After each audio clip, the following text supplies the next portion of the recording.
सच तो आज मार दिया गया है ना। पूरा मुल्क खतरे में, मैं कहता हूँ। हम अरशद शरीफ के कातलों को ढूंढेंगे। जिसको मर्जी आए आप कस्टोडियल टॉर्चर कर दो। जो लिफाफा लेते हैं वो तो रिलैक्स बैठे हुए हैं। When you did something wrong and then you are hiding it. Special promotion और स्पेशल डिस्काउंट्स अनाउंस कर रहे हैं। जलपरी का विंटर कलेक्शन लॉन्च कर दिया है। 50,000 पूरा ब्राइडल सेट।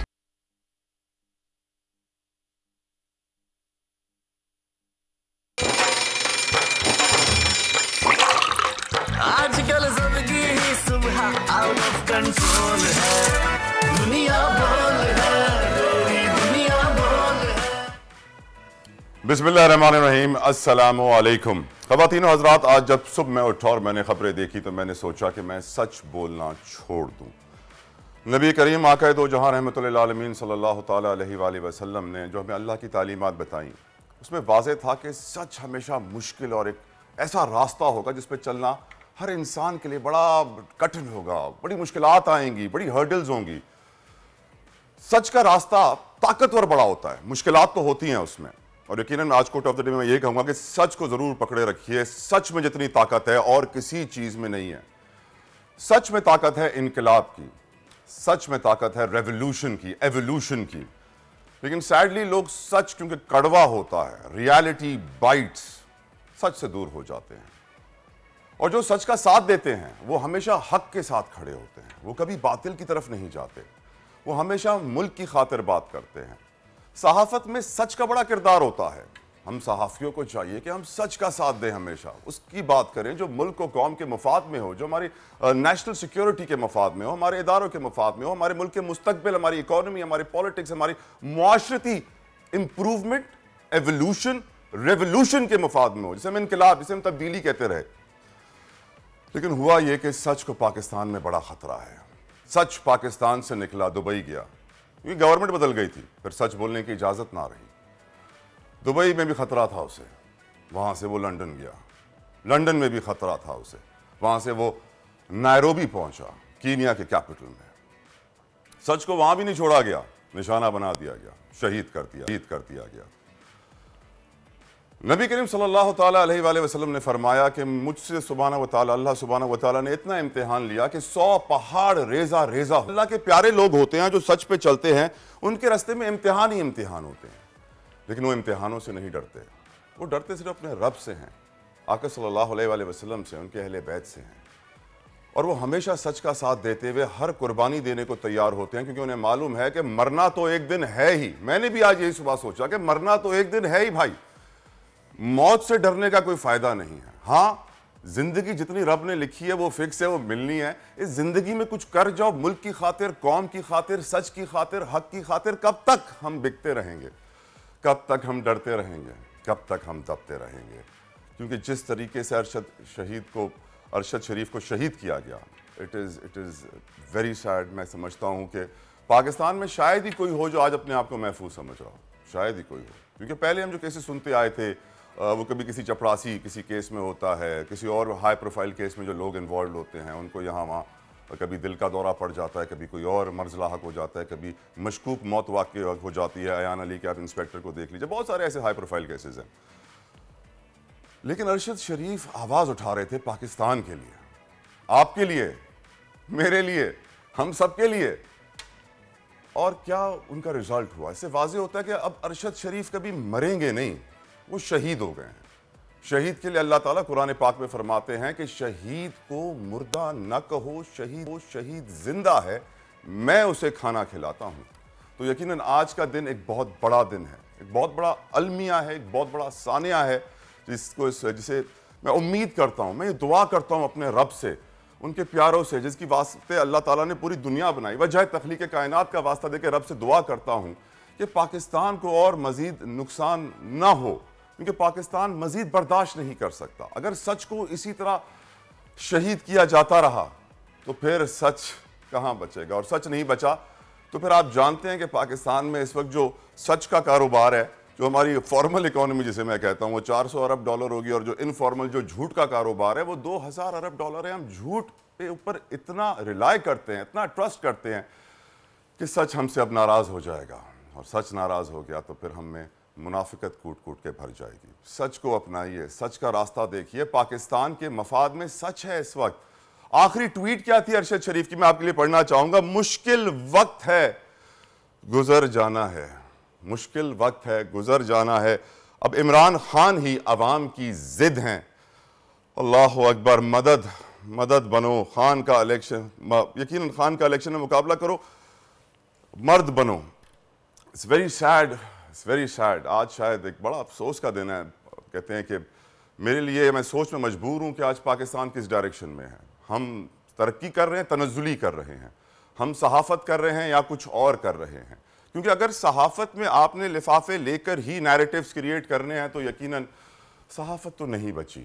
फिर सहाफ़त का भी जनाजा निकल गया, सच का भी जनाजा निकल गया। लोग पाकिस्तान छोड़ के बाहर जा रहे हैं। ब्रेन ड्रेन एक कॉमन इशू है। जिसके पास बड़ी डिग्री आती है, थोड़ा पैसा आता है, फ़ौरन से बाहर शिफ्ट हो जाता है, पासपोर्ट के लिए अप्लाई कर देता है। अंदाज़ा कीजिए कितने लाखों लोगों ने सिर्फ तुर्की के पासपोर्ट के लिए इस साल अप्लाई किया।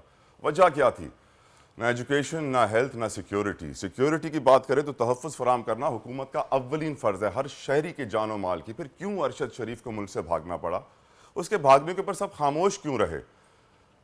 यकीनन ये वो सवालिया निशान है जिनका हम जवाब जानने की आज कोशिश करेंगे। लेकिन how long can Pakistan afford this? How long can we go on like this? क्या हम खामोश तमाशेंगे? क्या हम कुछ भी नहीं करेंगे? क्या हम सिर्फ ट्वीट करके चुप हो जाएंगे?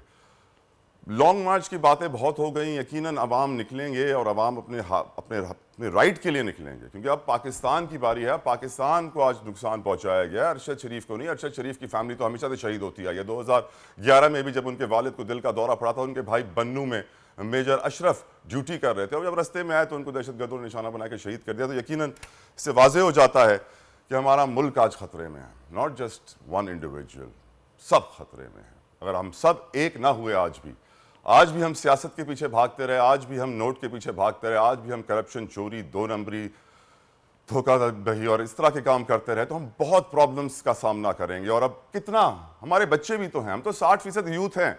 हम तो कहते हैं हम नौजवानों पर मुश्तमिल आबादियां हैं, फिर क्यों तब्दीली नहीं आती? यकीनन इसको आज हम तफसीलन प्रोग्राम में डिस्कस करेंगे। सल्यूट पेश करेंगे अरशद शरीफ को और उनकी फैमिली को और यकीनन उनके लवाहिकीन को। आज की दीगर टॉप स्टोरीज क्या, उन पर भी नजर डाल लेते हैं। बोल न्यूज के एंकर पर्सन अरशद शरीफ के कत्ल ने सहाफती बरादरी को हिलाकर रख दिया। ट्विटर पर अरशद शरीफ टॉप ट्रेंड कर रहे हैं। हक और सच की आवाज बनने वाले सहाफी को कौम का हीरो करार दिया जा रहा। हाथ को आया पर मुंह को ना लगा। पाकिस्तान ने जीता हुआ मैच भारत की झोली में डाल दिया। अब मजीद गलतियों की गुंजाइश बाकी नहीं। कौमी टीम के लिए सेमीफाइनल तक रसाई के लिए तमाम मैचेस जीतना लाजमी हो गया। हादी को इंसाफ दो, सोशल मीडिया पर ट्रेंड कर रहा है। कराची के निजी अस्पताल में एक डॉक्टर की मुबैना गफलत से दूसरे डॉक्टर का लख्ते जिगर छिन गया। अब एक बाप अपने बच्चे के लिए इंसाफ की जंग लड़ रहा है। सेहत का पूरा निजाम कटहरे में। और मौसम बदला, फैशन भी बदल गया। सर्दियों में कैसी ज्वेलरी इन है, बात होगी आज के शो में। Very shocking thing about this whole incident was, जिससे मुझे बड़ी हैरत हुई।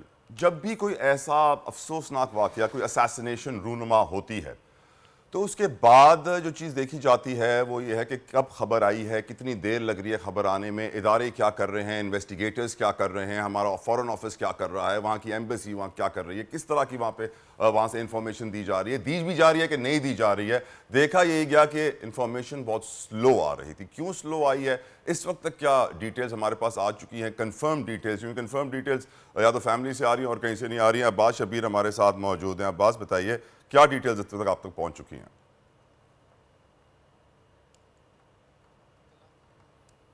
है बड़ा ही अफसोसनाक दिन है। अरशद शरीफ साहब के घर के बाहर मौजूद हैं। बहुत सी मेमोरीज़ हैं अरशद साहब के साथ हमारी। एक प्रोफेशनल आदमी, एक मेहनती आदमी, एक प्यार करने वाला, शफकत करने वाला दोस्त अब इस दुनिया में नहीं रहा। इनके घर के बाहर मौजूद हैं, बिल्कुल सोगवार हैं। अंदर भी बहुत सारे लोग हैं। इमरान रियाज खान साहब भी हैं, समी इब्राहिम साहब भी, फ़ारूकी साहब भी मेरे साथ मौजूद हैं। वो अल्फाज नहीं है जो अरशद साहब के प्रोफेशनल कैरियर के हवाले से आपको बताए जाए, क्योंकि उनके साथ काम किया है, उनके साथ वक्त गुजारा है, उनसे लम्हा ब लम्हा गाए बगाए उनसे फ़ोन के ऊपर भी रहनुमाई लेते रहे। एक बहुत ही अफसोसनाक दिन मैं इसको कहता हूँ। एक बहुत ही, कोई वर्ड्स नहीं है तला भाई। सानिया है, ये अलमिया है पूरी कौम के ऊपर। सानिया है, एक शहादत है, एक बहुत बड़ी शहादत है। सहाफ़त के लिए एक बहुत बड़ी शहादत है, एक बहुत बड़ी कुर्बानी है। अब्बास, असैसिनेशन की खबर की डिटेल्स बड़ी स्लो आ रही हैं। फॉरेन ऑफिस क्या कर रहा है, वहां पर डिप्लोमेट्स हमारे क्या कर रहे हैं, डिफेंस अटैची क्या कर रहे हैं, कुछ मालूम पड़ा अब्बास? देखिए, ये तो हुकूमत का काम है। हुकूमत अभी तक लगता है सोई उठी नहीं है। Okay, good morning. अभी तक कोई चीज़ उनकी तरफ से नहीं आ रही। बहुत बड़े अरशद शरीफ एक बहुत बड़ा नाम था। अरशद शरीफ की शहादत एक बहुत बड़ी शहादत है पाकिस्तान के लिए। और मैं तो समझ रहा था कि रात को जब ये खबर आई हम उठ गए, पूरी दुनिया उठ गई, ट्विटर के ऊपर ट्रेंड चलने शुरू हो गए, तो हम समझ रहे थे कि शायद कोई हुकूमती वर्जन भी फौरी तौर पर आएगा, हुकूमती हलकों के अंदर भी भागदौड़ शुरू हो जाएगी। क्या आप अपने आप को महफूज समझते हैं कि आप अब भी सच बोलेंगे, सच का ही साथ देंगे? बिल्कुल सच का साथ देंगे जी। अरशद शरीफ एक बहुत बड़ी एग्जाम्पल है हमारे सामने। सच के साथ खड़े हैं, सच का साथ देंगे, बिल्कुल उसी तरह ही देंगे जिस तरह बाकी हमारे दोस्त दे रहे हैं। फारूकी साहब पर भी तशद्दुद हुआ, समी इब्राहिम, साबिर शाकिर, अरशद शरीफ और जो दोस्त इस वक्त हक सच का साथ दे रहे हैं, बिल्कुल उधर ही खड़े हुए हैं, उनके साथ खड़े हुए हैं जी। शायद थोड़ा सा नीचे हों, थोड़ा सा लो हों, लेकिन हमारी और हमारा नैरेटिव भी वही है जो इस वक्त नैरेटिव है कि हक सच का साथ होना चाहिए। और अरशद शरीफ की शहादत भी मेरा ख्याल है हक सच के लिए ही है, हक सच की वजह से ही है। अब्बास, मैं फारूकी साहब से पूछना चाहूँगा, फारूकी साहब से सवाल पूछना ये चाहूँगा कि इनसिक्योरिटी, सहाफ़ियों में अब एक इनसिक्योरिटी बढ़ गई है कि क्या सच बोलें, ना बोलें, लिफाफा ले लें, इज्जत बचा लें। देखें ना जी, जो लिफाफियाँ हैं उनकी तरफ से अभी तक कोई ऐसा रिएक्शन नहीं आया। हालांकि Arshad Sharif one of the most senior journalist of Pakistan, बल्कि पूरी दुनिया के अंदर अरशद शरीफ का नाम रिकग्नाइज़ किया जाता था। तला भाई, अरशद शरीफ साहब की कुछ मेमोरीज़ हैं, वो मैं आपसे बाद में डिस्कस करता हूँ। पहले मैं इनसिक्योरिटी के हवाले से जो आपका क्वेश्चन है मैं फारूकी साहब से पूछता हूँ।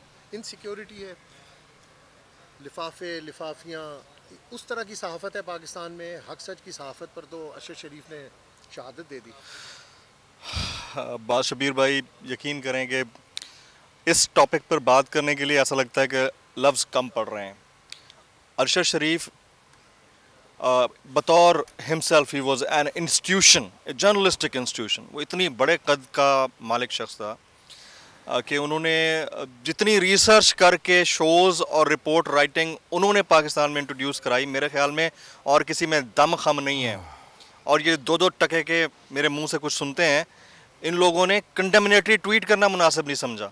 एक छोटा सा सिंध के इलाके के लड़काना के एरिया के अंदर कोई शख्स अगर तशद्दुद का निशाना बनता है ना, उसके ऊपर ये प्रेस क्लब को सर पे उठा लेते हैं। मुझे अफसोस इस बात का है, इमरान रियाज खान इनकी नज़र में जर्नलिस्ट नहीं है, समी इब्राहिम इनकी नज़र में जर्नलिस्ट नहीं है, जमील फारूकी, अरशद शरीफ, साबिर शाकिर, ये लोग जर्नलिस्ट नहीं है, because they have their own opinion. और उससे बड़ा अफसोस कि हम ऐसी फाशिस्ट रजीम के अंदर रह रहे हैं कि इस गवर्नमेंट ने अभी तक कोई कंडेमिनेटरी न तो ट्वीट किया ना प्रेस कॉन्फ्रेंस की।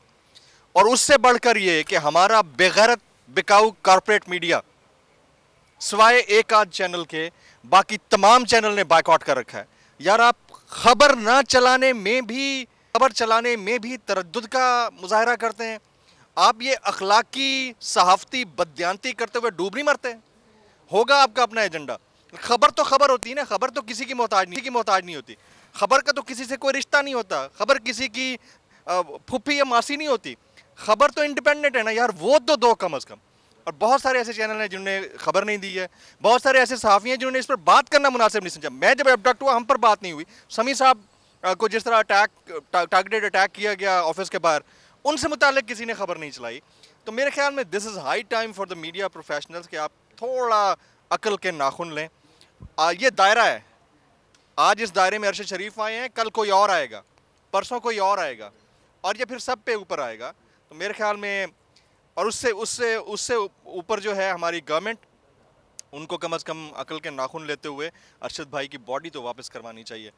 यानी उन्होंने अभी तक ना तो कोई प्रेस कॉन्फ्रेंस की है हुकूमत, ना कोई ट्वीट है, ना प्रेस कॉन्फ्रेंस है, ना होम मिनिस्ट्री की तरफ से, ना फॉरेन मिनिस्टर जो कल बहुत बोल रहे थे एक कॉन्फ्रेंस के अंदर, बहुत खुल के बोल रहे थे, प्लांटेड कॉन्फ्रेंस करवाई हुई। जी, ये आपके इंसानी हुकूक हैं भाई, ये लेवल आपके यहाँ इंसानी हुकूक का कि एक बंदे को दरबदर कर देते हैं आप। चलें, दरबदर हो गए, शहीद कर दिया जाता है, चलें जान दे दी। यार, आप कम अज़ कम चंद अल्फाज तो बोलो उसके लिए, इतना भी नहीं कर सकते तो कौन से इंसानी हुकूक की बात करते हैं? This is shameless, I mean this is shameful. यकीनन this is very shameless. Abbas और जमील फारूकी इस वक्त रिहाइशगाह पर मौजूद हैं और वहाँ गुफ्तगू हो रही थी। हमारे साथ इस वक्त पीटीआई के सीनियर रहनुमा अमजद नियाजी साहब भी कर चुके हैं हमें प्रोग्राम में। नियाजी साहब, मेरी नज़र में सहाफ़ियों के लिए आज बड़ा इंसिक्योर डे है, और ना सिर्फ सहाफ़ियों के लिए, सच बड़ा आज डर रहा है, सच ख़तरे में है, पाकिस्तान मेरी नज़र में ख़तरे में है। एक बहुत बड़ा सानिया, बहुत बड़ा अलमिया, सैडली मीडिया इंडस्ट्री भी इस सानिए पे एक नहीं हो रही। दूसरे लोगों के मैं क्या कंप्लेन करूं। नियाज़ी साहब, इस सानिए के ऊपर आप क्या कहेंगे, इस अफसोसनाक अलमिया के ऊपर आप क्या कहेंगे? आज सच बचा या मर गया? देखिए, सच तो आज मार दिया गया है ना। अरशद शरीफ के साथ मेरा एक भाइयों जैसा रिश्ता था और बड़े तवील अरसे से मैंने उसे जो देखा पाया कि वो हमेशा सच के साथ खड़ा होता है। आज जिस बेहमाना तरीके के साथ उन्हें कत्ल किया गया, और वो मैं समझता हूँ वो शहादत के रुतबे पे फायज हो चुके हैं। वो पूरा खानदानी शहादत के रिश्ते पे चला गया है, उस रुतबे पे। तो आज मैं समझता हूँ कि सच का जो मीनार है ना, वो गिराया गया है, और इस सच के मीनार की बहुत बड़ी कीमत चुकानी पड़ेगी। जिसने भी इसमें अपना किरदार अदा किया है, और वो समझते हैं कि किसी को शहीद करके या मार के वो शायद अपने मकासद हासिल कर रहे हैं, ये मुमकिन नहीं है। क्योंकि अब वो दुनिया नहीं रही कि जिसको कहे कि सच की आवाज को दबाया जा सके। मुझे कम से कम आपके चैनल से ये जो खुशबू आई है कि आपने एक आवाज बुलंद की। बाकी मीडिया तो खामोशी का रोजा रख के बैठा है, लेकिन कम से कम आपने अपने साफी भाई के लिए आवाज बुलंद की कि हकायक सामने पाकिस्तान के लिए कर रहे हैं सर, सिर्फ साफियों के लिए नहीं कर रहे हैं, पूरा मुल्क खतरे में। मैं कहता हूं आज अरशद शरीफ की शहादत के बाद वाजे हो गया है कि अब पाकिस्तान के मफाद और भलाई की जो बात करेगा वो नहीं रहेगा। बिल्कुल, इसमें कोई शक नहीं है। जो भी पाकिस्तान की सॉवरेंटी की बात करेगा, पाकिस्तान की बात करेगा, पाकिस्तान की आजादी की बात करेगा, तो उसे शहीद कर दिया जाएगा। ये मैसेज दिया गया है। सो इसके लिए मैं समझता हूँ कि आला सतह पे तहकीकात होनी चाहिए, और जिसका भी जो किरदार है वो भी सामने आना चाहिए, ताकि कौम देख ले कि किसने पाकिस्तान के साथ क्या किया और किसने क्या नहीं किया। तो ये हकायक आने बहुत ही जरूरी है इस वक्त, क्योंकि ये सिर्फ एक अरशद शरीफ का कत्ल नहीं है, मैं समझता हूँ पूरे पाकिस्तान का कत्ल है। और अल्हम्दुलिल्लाह सर, मैं आपको बताऊं नियाजी साहब, बोल पाकिस्तान का वो वाहिद चैनल है, होगा और हमेशा रहेगा जो सच के साथ खड़ा है। हम ट्रिब्यूट पेश करेंगे अरशद शरीफ शहीद को, उनके घर से रिपोर्ट करेंगे। आज सिर्फ इस प्रोग्राम में नहीं करेंगे नियाजी साहब, पूरा दिन करते रहेंगे, क्योंकि आज वो दिन है कि हमने अगर आवाज न उठाई हक के लिए, सच के लिए, पाकिस्तान के लिए, अपने मुस्तकबिल के लिए, अपने बच्चों के लिए, then it's gonna be too late. कुछ नहीं बचेगा फिर, क्योंकि फिर सिर्फ 2 नंबरी होगी, चोरी होगी, ठगी होगी, और कुछ नहीं होगा इस मुल्क के अंदर। नियाजी साहब, वे फॉरवर्ड बताइए, क्या होना चाहिए इस मुल्क में, किस तरह कौम का रिस्पॉन्स होना चाहिए इस अलमिया के ऊपर? क्योंकि आज अब बात किसी प्राइम मिनिस्टर की कुर्सी की नहीं है, अब बात किसी और बड़े इदारे के ऊपर नहीं है, अब बात है पाकिस्तान की, हमारे मुल्क की, सच की और हक की। क्या करना चाहिए मैं नियाजी साहब? सच और हक के लिए अगर कोई कौम आवाज नहीं उठाती, मैं समझता हूं तो फिर वो कौमें जो है वो अपना वजूद खो देती हैं। आज इसमें कोई शक नहीं है कि इस ठगी के खिलाफ, इस चोरी के खिलाफ, इस डकैती के खिलाफ, मैं समझता हूं कि इस जुल्म के खिलाफ अगर आज आपने और हमने आवाज नहीं उठाई तो फिर तारीख हमें माफ नहीं करेगी। फिर हम गुलाम जैसे। थोड़ा मुश्किल करना चाहूंगा, इजाजत दीजिएगा। एक शख्स मशहूर, मकबूल और मारूफ, सदारती अवार्ड याफ्ता, सच के लिए आवाज उठाता है, हुकूमत चेंज होती है, उसके लिए मुश्किलात पैदा हो जाती हैं, वो दुबई जाता है, वहां भागता है, फिर लंदन भागता है, फिर कीनिया भागता है।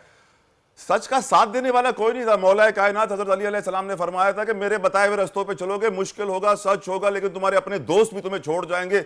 मुझे लग रहा है अरशद भी आखिरी वक्त में अकेला था।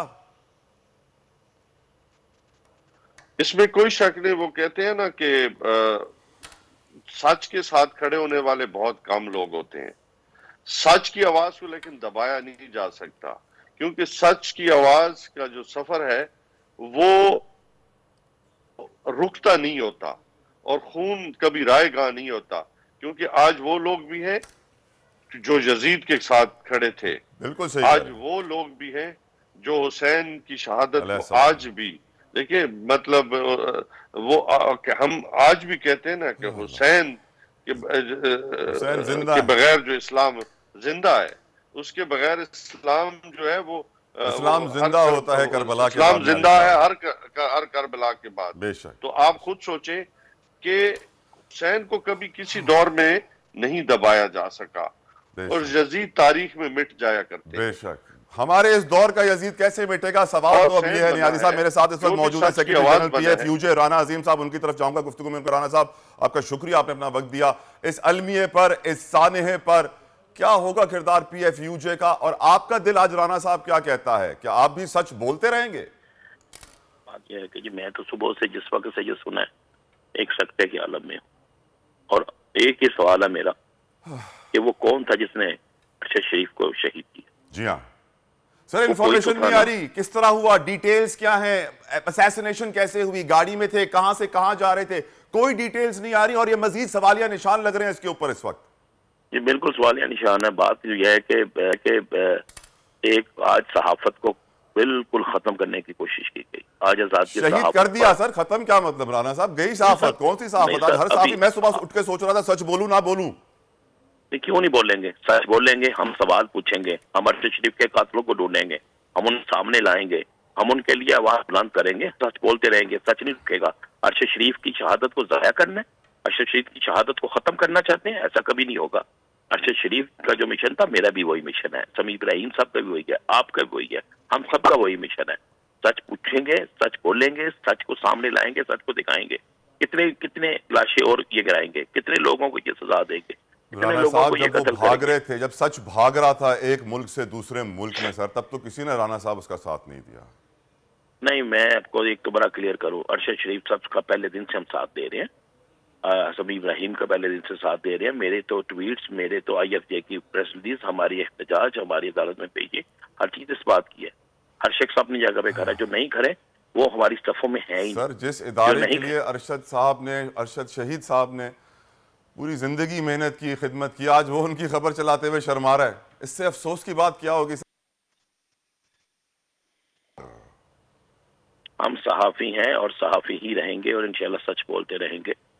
आप थोड़ा सा वक्त गुजरने दे, 1 से 2 घंटे, उसके बाद जरा आपको और फिर सड़कों पे नजर आएगा कि सहाफी एहतजाज के लिए आ गए हैं, और हम एहतजाज के लिए आ जाएंगे। PFUJ खड़ी थी, खड़ी है, खड़ी रहेगी।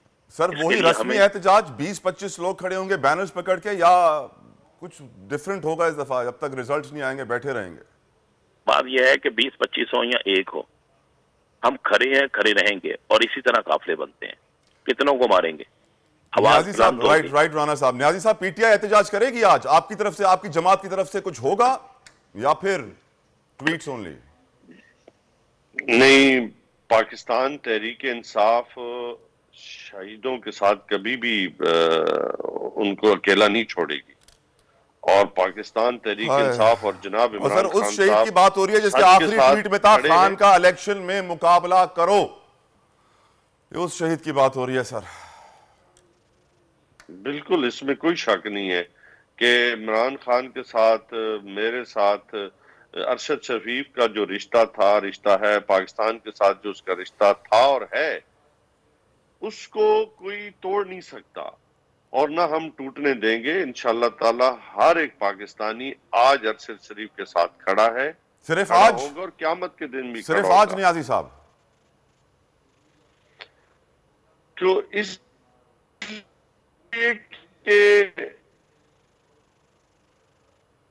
टेक्निकल कुछ ग्लिचेस हैं, मैं थिंक। जी, आप क्या कहना चाह रहे हैं? जी न्याजी साहब प्लीज बताइएगा। हम यकीनन अगर सिर्फ आज एहतजाज करेंगे ना न्याजी साहब, तो हर कोई भूल जाएगा, हमारी कौम जल्दी भूल जाती है। हमें चाहिए कि हम इस साने को बुनियाद बनाकर। मैंने क्या जी सर फरमाइए। कुछ हुआ है ना, ये सानिया जो हुआ है अरशद शरीफ के साथ नहीं हुआ, ये पाकिस्तानी कौम के साथ हुआ है। मैंने पहले कहा कि अगर कौमें अब ये भुला देना, मेरे ख्याल से आपको आज ही लॉन्ग मार्च का ऐलान कर देना चाहिए न्याजी साहब। अब मजीद इंतजार नहीं हो सकता, क्योंकि अगर इसी तरह मुल्क चलता रहा फिर तो पता नहीं कितने लोग शहीद होने वाले हैं। ईरान में भी शहीद हो रहे हैं आजादी के लिए, यहाँ भी शहीद होंगे, यूक्रेन में भी हो रहे हैं, बहुत दुनिया में बहुत जगहों पे हो रहे हैं, यहाँ पर भी हो जाएंगे सर थोड़े और। इंशाल्लाह खून, शहादत के खून, शहीद के खून के साथ जो है ना, किसी को हम न्याय साहब, सॉरी टू इंटरप्ट सर, अब इस वक्त ज्वाइन कर रहे हैं अवामी मुस्लिम लीग के सरबराह शेख रशीद अहमद साहब। शेख साहब, बहुत शुक्रिया आपके कीमती वक्त का इस अलमिये पे, सानिये पे। क्या तासुरात हैं आपके सर? कोई महफूज समझ रहा होगा पाकिस्तान में अपने आप को आज? देखें, वो सच का सिपाही था, शहीद हुआ, और उसके वालिद भी शहीद हुए थे, और भाई भी शहीद हुए थे। भाई। तो ये जिंदगी जो है वो मेरा ख्याल है उस शख्स ने जितनी तहकीक की और जर्नलिज्म को जो नया नाम और दवाम बख्शा, उसकी तहकीक पे सारे लोग उसको दाद देते थे, और अपनी धरती माँ को उसको छोड़ना पड़ा। और लेकिन जालिम उसका पीछा कर रहे थे, और बिलाखिर उन्होंने। शेख साहब, शीरी मजारी साहिबा का ओपन स्टेटमेंट है, ओपन स्टेटमेंट ट्विटर पर इस वक्त वायरल चल रहा है, और वो ये कह रही है उस स्टेटमेंट के अंदर कि अरशद शरीफ के हेड मनी रख दिया गया है, उनकी सर की कीमत रख दी गई है कि उनको मार दिया जाए, असैसिन्स उनके पीछे छोड़ दिए गए हैं जो सुपारी लेके कत्ल करते हैं। तो मेरा सवाल ये है कि जब इतनी इंफॉर्मेशन थी शेख साहब, तो फिर कुछ क्यों ना किया गया उनको सिक्योरिटी देने के लिए? उल्टा उनको दुनिया में भगा दिया गया कि चल भाई तुम भागना शुरू करो ताकि उनका काम आसान हो जाए। जिस मुल्क का वजीर दाखिला खुद 18 कत्लों में उजरती कातिल हो, और जिसकी सारे फैसलाबाद में गली कूचे जिसके सारे उजरती कातिल जो है के रोल पे हों, और वो कह रहा हो ड्रोन हमले करूंगा और बुलेट प्रूफ गोलियां चलाऊंगा, रबड़ की गोलियां, और सारे सूबों से पुलिस वो मंगवा रहा है इस्लामाबाद में, और ये कह रहा है कि लॉन्ग मार्च डेट होगी, और शायद लॉन्ग मार्च इसी हफ्ते में हो जाए। और मैं कहता हूँ आज होनी चाहिए, आज नहीं हुई तो फिर देर हो जाएगी शेख साहब। देर नहीं होगी, इंशाअल्लाह ताला ठीक होगा पूरे, क्योंकि एक पूरा एक याद रखिएगा शेख साहब कि अरशद शरीफ के ट्विटर पे आखिरी अल्फाज यही थे कि मुश्किल वक्त से गुजर जाना है, अब इमरान खान ही अवाम की जिद है, मर्द बनो, खान का इलेक्शन में मुकाबला करो। जिस शख्स ने सच और हक की खातिर सर जान कुर्बान की है, उसकी जान, उसकी शहादत रायगा ना जाए शेख साहब। कोई शक नहीं है, इंशाअल्लाह ताला सच की फतह होगी, और ये उजरती कातिल और उनके पीछे दोस्ताने पहने और छुपे हुए चेहरे जो है वो बेनकाब होंगे, और इंशाअल्लाह ताला सच पाकिस्तान में छाएगा। और शेख साहब, पीटीआई की तरफ से क्या एक्सपेक्ट करें? I think someone who give his life for PTI and your leader Imran Khan sir, I think उनको भी आज सड़कों पर निकलना चाहिए, आज मुल्कगीर एहतजाज होना चाहिए इस सानिये पे, इस अलमिये पे। अपना मकाम हम सबसे बढ़ के आगे बनाया है, और वतन के लिए कफन पहना है उसने। वो उन लोगों में से है जो वतन के लिए कफन पहनते हैं, और सारी कौम उसको इस्लाम। सर एक बार सारे कफन पहना देना, किस्तों में क्यों पहना रहे हैं सर? एक बार जितनी शहादतें चाहिए ले लें, मुल्क का मुस्तकबिल सही करें। हम खून देने को तैयार हैं शेख साहब, इंशाअल्लाह ताला। क्या आप तैयार हैं शेख साहब खून देने? मैं तैयार हूँ बिल्कुल, मेरा तो है ही मुल्क का सब कुछ, और मैं तैयार।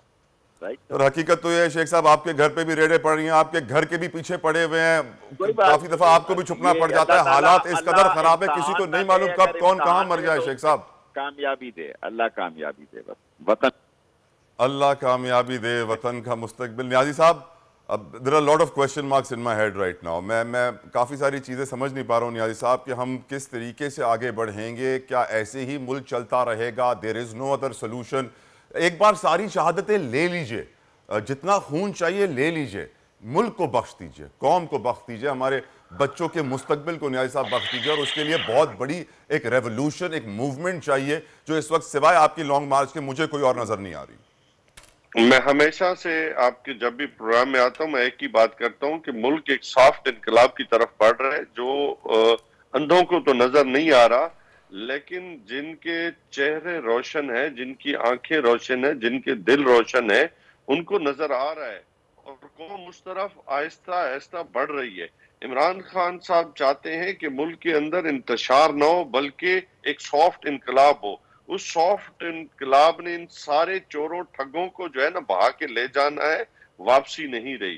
कौम उस हद तक आ चुकी है, और इंशाअल्लाह ताला अगले कुछ अरसे में आप देखेंगे कि ये जो स्टेप इमरान खान साहब लेने जा रहे हैं, अब वो मैं समझता हूं कि उस सॉफ्ट इनकलाब की तरफ ये सारों को ये भागने की कोशिश करें, लेकिन इंशाल्लाह कौम इनको भागने नहीं देगी। इंशाल्लाह ताला अल्लाह के हुक्म से बोल सच के साथ खड़ा है। आज पूरा दिन हम सच के लिए आवाज उठाएंगे, पाकिस्तान के लिए आवाज उठाएंगे और आप हमारे इस आवाज का हिस्सा बनेंगे। एक ब्रेक लेते हैं, प्रोग्राम जारी रहेगा। आजकल जिंदगी ही सुबह आउट ऑफ कंट्रोल है, दुनिया बोल है, दुनिया बोल है।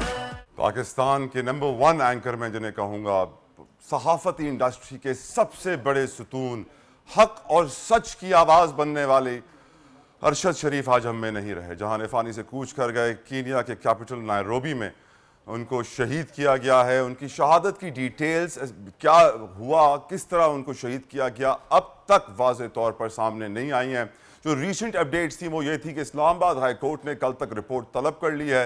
अब देखते हैं उस रिपोर्ट में क्या पेश किया जाएगा, लेकिन इंफॉर्मेशन सामने नहीं आना इस बात की निशानदेही करता है कि इंफॉर्मेशन मैनिपुलेशन के लिए टाइम बाय किया जा रहा है। जब इतना वक्त लिया जाता है हकायक सामने लाने के लिए, तो यकीनन उन हकायक को किसी देगड़ी में, किसी कढ़ाई में डालकर तैयार किया जाता है। उसमें बहुत सारे स्पाइसेस डाले जाते हैं, झूठ डाला जाता है और फिर आवाम के सामने पेश किया जाता है। यही वो प्रॉब्लम है जिसकी वजह से आज सहाफत बड़ी मुश्किलात से दो चार है। सच नहीं उठ सकता, सच की आवाज दबा दी जाएगी, खामोश कर दी जाएगी, क्योंकि पाकिस्तान के फायदे में है, आपके फायदे में है, मेरे फायदे में है। क्या जरूरत है? मखदूम शहाबुद्दीन हमारे साथ मौजूद है, किसी तारुफ के मोहताज नहीं है। आप मुझे ये बताइए, आज मेरी नजर में जितने भी सच बोलने वाले सहाफी हैं, जो लिफाफा लेते हैं वो तो रिलैक्स बैठे हुए हैं, उनको कोई प्रॉब्लम नहीं है, वो अपना मंजन उसी तरह बेच रहे हैं। लेकिन जो सच बोलने वाले लोग हैं वो आज अपने आप को बहुत इनसिक्योर फील कर रहे हैं और खतरा महसूस कर रहे हैं अपने इर्द गिर्द। Do you feel the same?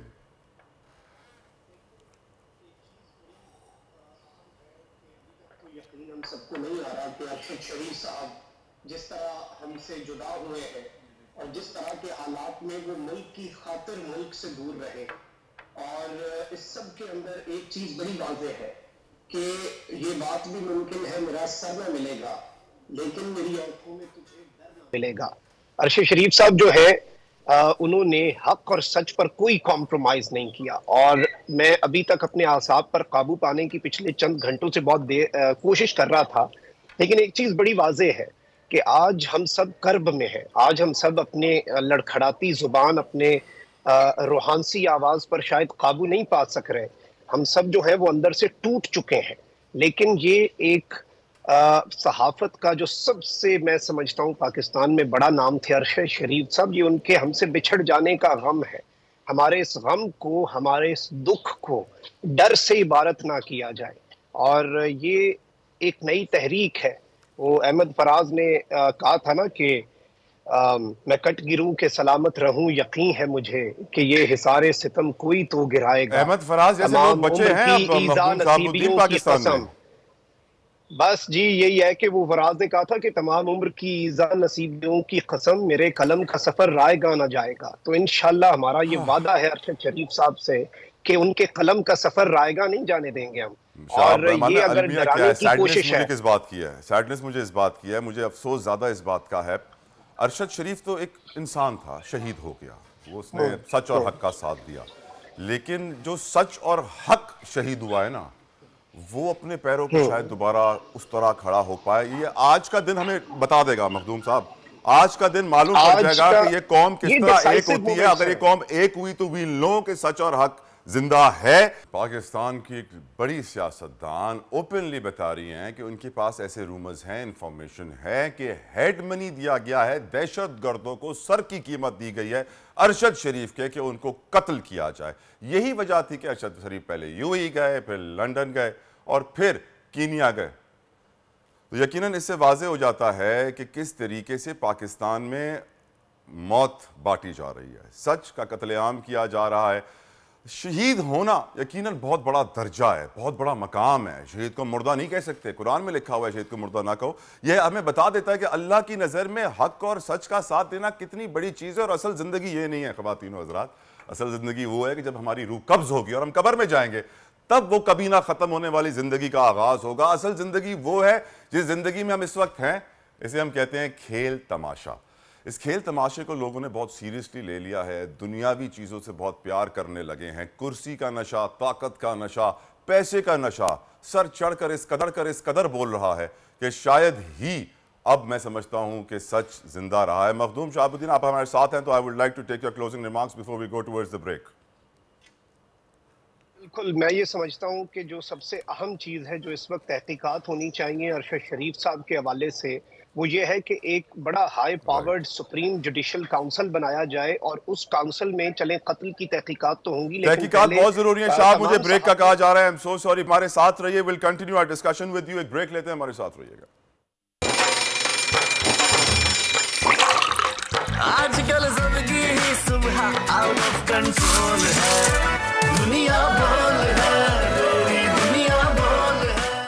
Welcome back to दुनिया बोल है, और हम अपने प्रोग्राम में ट्रिब्यूट पेश कर रहे हैं शहीद अरशद शरीफ को। अरशद शरीफ सच के अलंबरदार थे, हक का साथ देते थे, और इंतहाई अफसोसनाक खबर रात को आई कि उन्हें शहीद कर दिया गया कीनिया के कैपिटल नायरोबी में।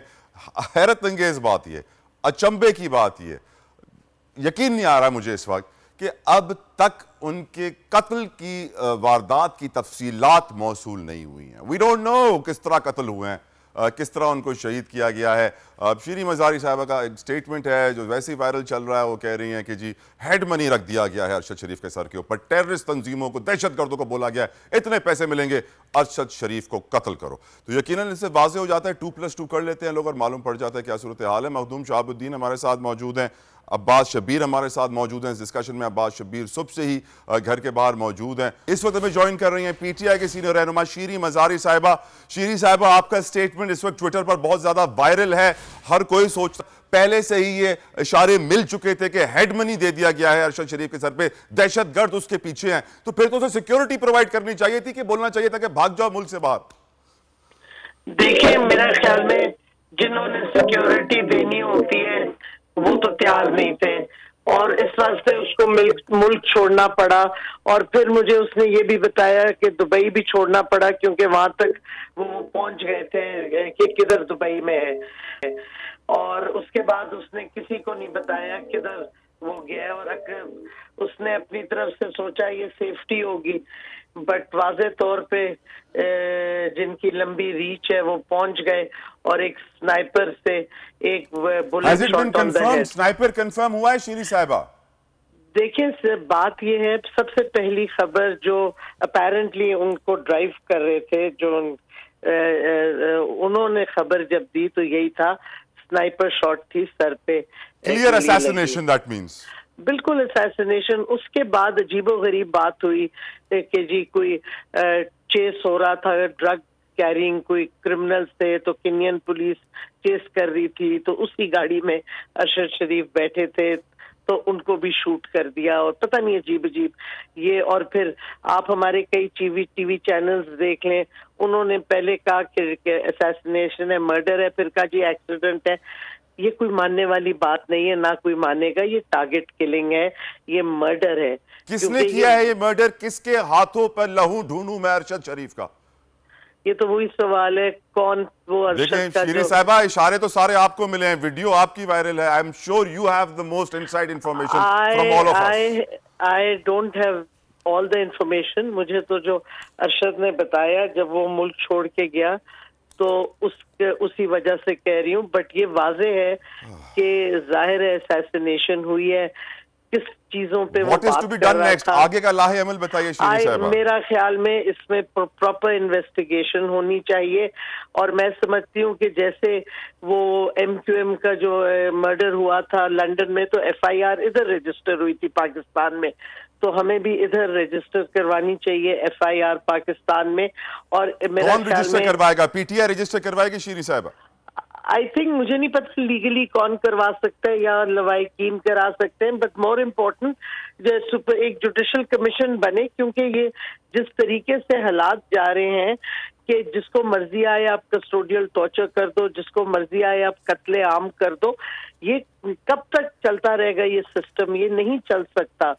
और मैं समझती हूँ कि इन्वेस्टिगेशन हो, उसकी अपनी स्टेटमेंट्स इतनी सारी हैं, पिछले 2 दिन में उसकी ट्वीट्स ही देख लें, उसका वीलॉग आखिरी देख लें, तो कई चीजें वाज़ेह होती जाती हैं। और जिन लोगों के नाम उसने कई दफा लिए उनको बुला के क्वेश्चनिंग तो होनी चाहिए, कोई कानून के अबव नहीं होना चाहिए। मतलब है सारी चीजें इन्वेस्टिगेट होनी चाहिए, कोई कानून से ऊपर नहीं होना चाहिए। बट सैडली शीरी साहिबा, we see such situations all the time. Thank Sheeri साहिबा, आपने अपना कीमती वक्त हमें दिया, लेकिन आपने बड़े इशारों में समझा दिया कि अगर हम अरशद शरीफ साहब के वीलॉग्स और उनके पेजेस चेक करें तो we'll understand where the situation is going. Makhdoom साहब, शीरी साहिबा ने एक बार फिर कंफर्म कर दिया, कह रही हैं कि उनके पास कंफर्म रिपोर्ट्स हैं कि स्नाइपर शॉट के जरिए उनको शहीद किया गया है। असैसिनेशन कंफर्म कर दिया शीरी साहिबा ने इस वक्त बोल न्यूज़ पर। जी बिल्कुल, और मैं ये समझता हूँ कि ये असैसिनेशन भी है, और इसके साथ ही साथ जो सबसे इम्पोर्टेंट फैक्टर है वो ये है, और जिस पर तहकीकात होनी चाहिए, तमाम तर सहाफ़ी जिन्हें धमकियाँ मिलती हैं उनके फ़ोन्स के फोरेंसिक होया जाए कि वो कौन है जो पाकिस्तान से अपनी जान बचाकर भागने पर यहाँ पर मजबूर करते हैं, और पाकिस्तान की खातिर, मुल्क की खातिर जो मुल्क से दूर थे और दर बदर थे और जलावतनी थी एक तरह की। और जो ये पूरा मामला है इसके अंदर बहुत से सवालात हैं, बहुत से शकूक व शुबहात हैं। हुकूमत की खामोशी इसके ऊपर, हमारी हुकूमत का अचानक हरकत में ना आ जाना, ये सारा मामला, और अब जो तहकीकात के हवाले से वहाँ पर हाई कमीशन है उसकी स्टेटमेंट का ना आना, ये मजीद क्वेश्चंस को रेज करता है, और जो कर्ब है और जो दुख है उसमें भी इजाफा करता जा रहा है। और मैं ये समझता हूँ कि अरशद शरीफ साहब का खला जो है वो तो कभी पुर हो नहीं सकता, और ये इर्रिपेयरेबल लॉस है। ये इस लॉस के ऊपर कोई दूसरी राय नहीं है, कोई दूसरा इसके ऊपर मैं समझता हूँ ओपिनियन नहीं हो सकता कि दूसरा अरशद शरीफ इस मुल्क को नहीं मिलेगा। नुकसान करने वालों ने कर दिया, और पता नहीं उन्होंने क्या सोच के कर दिया। खुदा का वास्ता है, ये तो नहीं करना था, ये तो वो ये बहुत ज्यादा कर दिया आपने। यकीनन। Abbas Shabbir, your closing remarks. Right Makhdoom साहब, thank you so very much for your remarks. अब मैं अब्बास शबीर से भी क्लोजिंग रिमार्क्स ले लूं। अब्बास, आपके पास इस वक्त लेटेस्ट इन्फॉर्मेशन क्या है? तहकीकात का अमल शुरू भी हुआ है कि नहीं हुआ है, या फिर इन्फॉर्मेशन को मैनिपुलेट किया जा रहा है इस वक्त?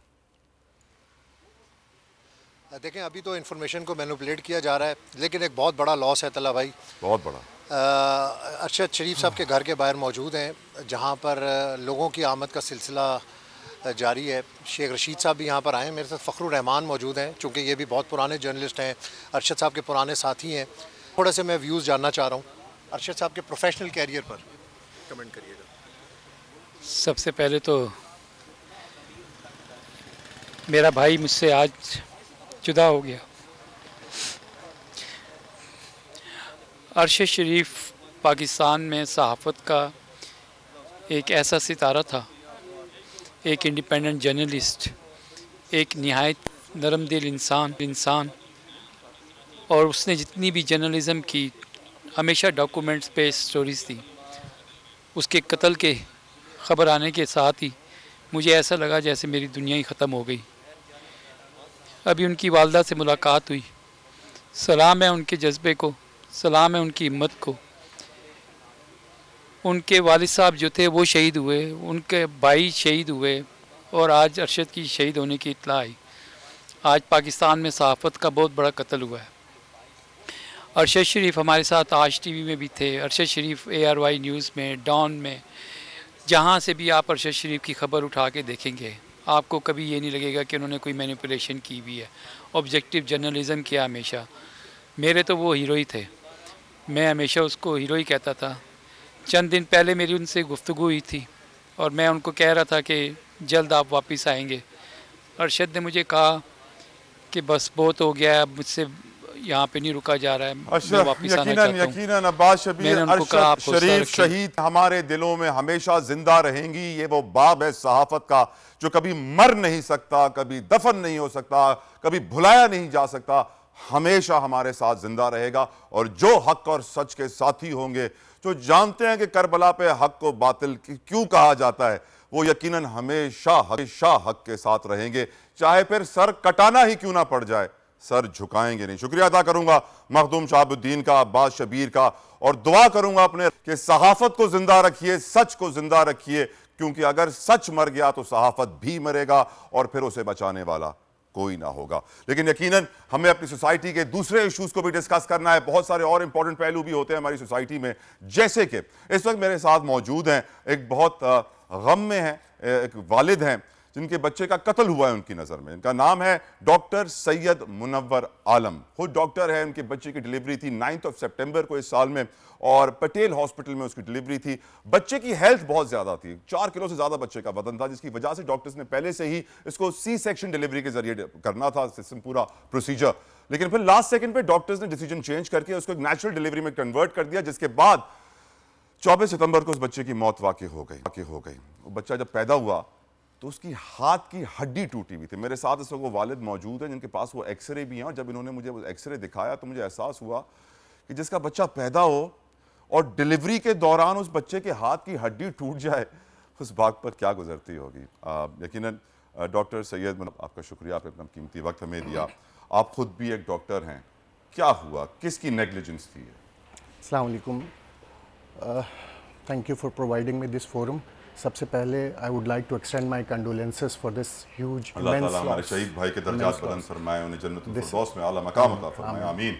This is so saddening and unbelievable, and unfortunately I am pleading for the same sort of case. This is sheer murder. This is sheer murder.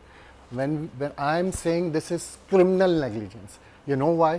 Because negligence is when you are unable to identify the red flag. मालूम ही नहीं है कि क्या गलती हुई है। Negligence is when you are unable to do what you need to do.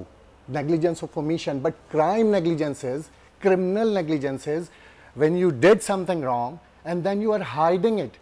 Then you are manipulating the documents. Then you are getting rid. आप छुपा रहे हैं। डॉक्टर साहब, ये आपको मालूम पड़ गया कि वो हकीकत पे पर्दा डाल रहे हैं, दाल में कुछ काला है, उन्होंने कोई बहुत बड़ी गलती की है। क्या गलती की है कि उन्होंने डिसीजन चेंज किया लास्ट सेकंड? क्यों चेंज किया?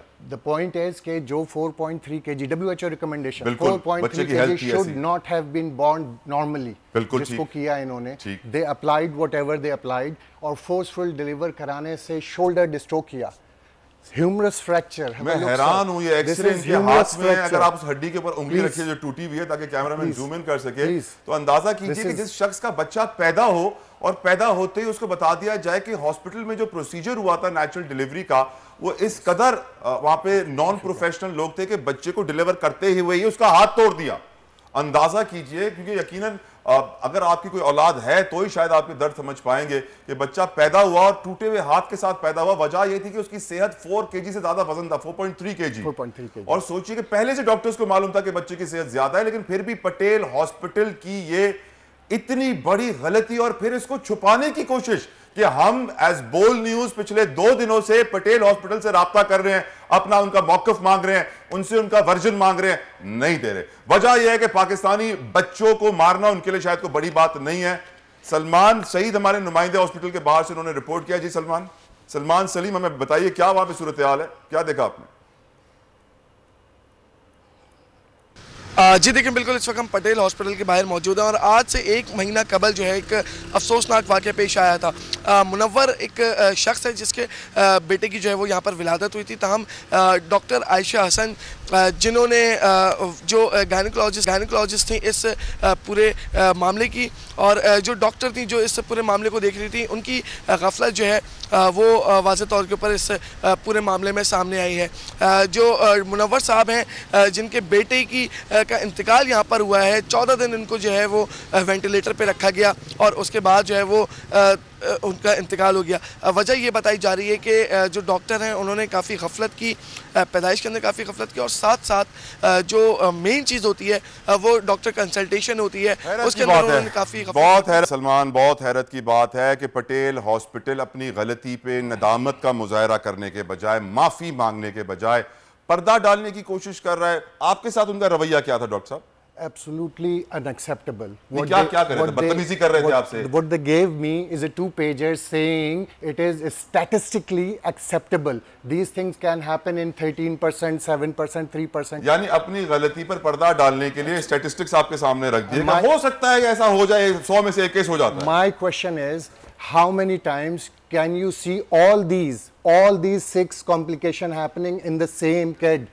How can you have a punctured lung, a meconium grade 3, shoulder dystocia, Erb's palsy, humerus in the same kid?